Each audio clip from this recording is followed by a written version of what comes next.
ఇగో ఇది దారి, ఇది అక్కడ కారు కనిపిస్తుంది కదా, అది బీటీ రోడ్. అంటే ఇక్కడ నుంచి మనకి స్ట్రైట్గా నిడిగొండ నుంచి ఇది మళ్ళీ రణత్పల్లికి వెళ్తుంది. నేషనల్ హైవే టు ఇట్లా మనకి మధ్యలో ఊరు ఇది. అక్కడ నుంచి జస్ట్ ఇది మనకు ఒక 100 మీటర్స్ కూడా ఉంటుంది. ఇక్కడ నుండే ల్యాండ్ స్టార్ట్ అవుతుంది మనకి. ఓకే, ఇల్లులో కానుకొని ఉంటుంది. అంటే స్ట్రీట్ లైట్ కూడా వేసారు కదా, ఇది మనకు ఇల్లులో కానుకొని ఇక్కడ ఒక ఎకరం ప్రాపర్టీ ఉంది. ఇక్కడ నుండి అక్కడ కార్ ఉంది కదా, కార్ అవతల దాకా వస్తుంది మనకు రోడ్ ఫేసింగ్. ఓకే, ఇది కూడా పెద్ద పానాది. ముందుకు పోతే మన గోదాంకి దగ్గరికి పోతుంది ఈ రోడ్. స్ట్రైట్కి వెళ్తే NH కూడా వెళ్తుంది. ఇక్కడ నుంచి స్ట్రైట్కి వెళ్తే నేషనల్ హైవే వెళ్తాము. ఓకే, ఇగో ఇది ప్రాపర్టీ మనకి. ఇక్కడ ఆడ వెనక ఇల్లు కనిపిస్తుంది కదా, అక్కడ దాకా మనకి 1 ఎకర్ సైట్ ఇది. నేషనల్ హైవే నుండి ఇక్కడికి మనకి ఒక 2.5 కిలోమీటర్ ఉంటుంది. 2.5-3 కిలోమీటర్లు అనుకోండి రఫ్గా. ఆడ ఎదురుగా చిన్న చెట్టు ఉంది కదా కార్ వెనుక, దాని అవతల దాకా వస్తాయి మనకు. రోడ్ ఫేసింగ్ చాలా ఎక్కువ ఉంటుంది. మొత్తం డబ్బా షేప్ ఉంటుంది. నైట్ అయింది కాబట్టి కొంచెం మీడియాలో వస్తలేదు. మొత్తం ప్లేన్ ల్యాండ్ మనకి కల్టివేషన్ చేసారు. అక్కడ బండి పోతుంది కదా, అది బీటీ రోడ్ అది. ఓకే, ఆ బీటీ రోడ్ ఆ ఇల్లులు ఇగో ఇది ప్రాపర్టీ ఇది.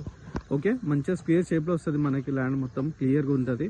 ఇక్కడ ముందు పోతే ఇది కూడా మన నక్ష రోడ్ బీటీ రోడ్ నుంచి ఇక్కడ దగ్గర ఉంటాయి. ఇల్లులో కానుకొని ఉంటుంది. ఇక్కడ ముందుకు కనిపిస్తుంది కదా, ఇది రీసెంట్గా కన్స్ట్రక్షన్ చేశారు. అది కూడా ఇప్పుడే కడుతున్నారు. అది మనకి నేషనల్ నుంచి ఫుల్ దగ్గర ఉంటుంది. 3 కిలోమీటర్ మొత్తం బీటీ రోడ్ ఉంటుంది. సైడ్ నుంచి ఈడికి జస్ట్ ఒక 100 మీటర్స్ ఉంటుంది. ఇది land clear, title, passbook, Rythu Bandhu అన్నీ వస్తున్నాయి. డాక్యుమెంట్ అంతా క్లియర్. విలేజ్ కానుకొని నేషనల్ హైవే నుంచి 2.5-3 కిలోమీటర్ల డిస్టెన్స్ తోటి 1 ఎకర్ ప్రాపర్టీ స్క్వేర్ షేప్ తోటి ఉన్నది ఇది.